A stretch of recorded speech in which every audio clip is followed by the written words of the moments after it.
इसके बाद हमने क्वेश्चन नंबर 14 सॉल्व करना है। तो क्वेश्चन नंबर 14 हमारे पास है 2 की पावर x प्लस 64.2 की पावर है माइनस एक्स माइनस 20 इक्वल है 0 के। अब हमने यहाँ पे जो पावर है वो सिंगल सिंगल ही है कि जिस तरह प्रीवियस क्वेश्चन में हमने उसको सेपरेट किया था, तो यहाँ पे हमें सेपरेट करने की ज़रूरत नहीं है, वो पहले ही सिंगल सिंगल है। तो अब हम इसको सोल्व करेंगे, लेट करेंगे इसको y के इक्वल। ये हमारे पास है प्लस में है, तो प्लस वाली को हम लेट करेंगे y के इक्वल। तो y इक्वल है 2 की पावर x। इसी तरह अब ये माइनस x है, तो हम क्या करेंगे, यानी रेसिप्रोकल लेने से अगर हम इसी का ही रेसिप्रोकल ले लें तो वो चेंज हो जाएगा 1/y और ये नीचे आ जाएगी। यानी इस तरह अगर हम इसी का ही रेसिप्रोकल लें तो ये हो जाएगा 1/y इक्वल है, और ये हो जाएगा 1/2 और पावर इसकी चेंज हो जाएगी माइनस एक्स। अगर हम इसको अगेन लेके जाएं तो वो ऊपर जब जाएगी तो 2 की पावर माइनस प्लस ये प्लस का हो जाएगा अब यहाँ पे, और जब ये ऊपर जाएगी तो हो जाएगा माइनस एक्स इस तरह। तो ये 1/y इक्वल है 2 और यहाँ पे आ जाएगा इसकी जो पावर है माइनस एक्स। अब हमने इक्वेशन के अंदर इनको पुट कर देना है। तो ये यहाँ पे 2 की पावर x, इसकी जगह पर मैंने y पुट कर दिया, 64 वैसे आया। 2 की पावर माइनस एक्स की जगह पर पुट किया 1/y माइनस 20 इक्वल है 0 के। अब ये जो y है यानी ये मिड टर्म है, इसकी ये दरमियान में पड़ा है, तो इसको ये मल्टीप्लाई इधर भी होगा और इस y के साथ भी मल्टीप्लाई होगा। तो ये y इस y के साथ मल्टीप्लाई हुआ तो हो जाएगा y², और फिर y 20 के साथ मल्टीप्लाई हुआ तो 20y बन जाएगा। अब हमने इसको ये इक्वेशन की फॉर्म में हो गया, इसको हम अरेंज कर देते हैं। फर्स्ट पे y² आ जाएगा और सेकंड यानी मिड टर्म जो इसकी होती है y वाली होती है, तो ये 20y दरमियान में आ जाएगा और 64 कांस्टेंट नंबर होता है, ये लास्ट पे आ जाएगा।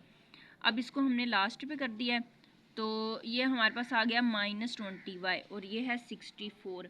तो ऐसा पेयर बनाना है कि मल्टीप्लाई करवाने से 64 आ जाए और प्लस या माइनस करवाने से -20y आए। तो फिर हम क्या करेंगे, अगर 16 का टेबल हम 4 तक पढ़ते हैं तो 64 आता है।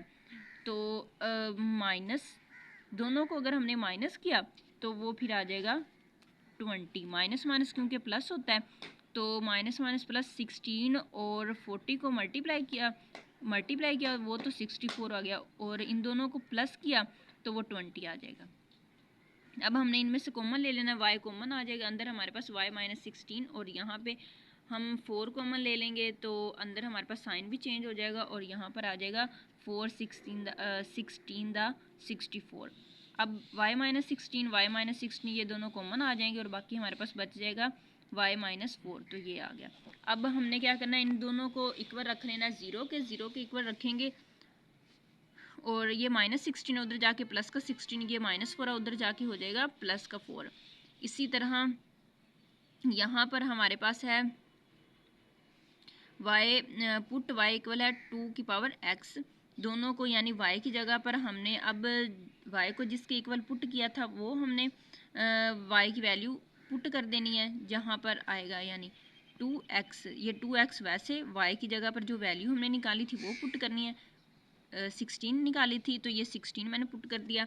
अब यहाँ पर ये भी पावर की शक्ल में है तो इसको भी हमने पावर की शक्ल में ही बनाना है।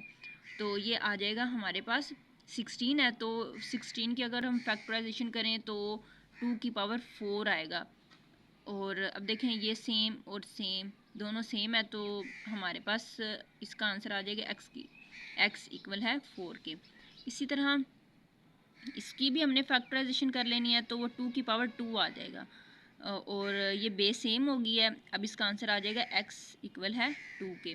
अब इसका सॉल्यूशन सेट है, तो एक हमारे पास सॉल्यूशन सेट में जो वैल्यू है वो 4 है और दूसरी हमारे पास 2 है, तो ये हमारे पास इसका सॉल्यूशन सेट आ गया। क्वेश्चन नंबर 14 कंप्लीट हुआ।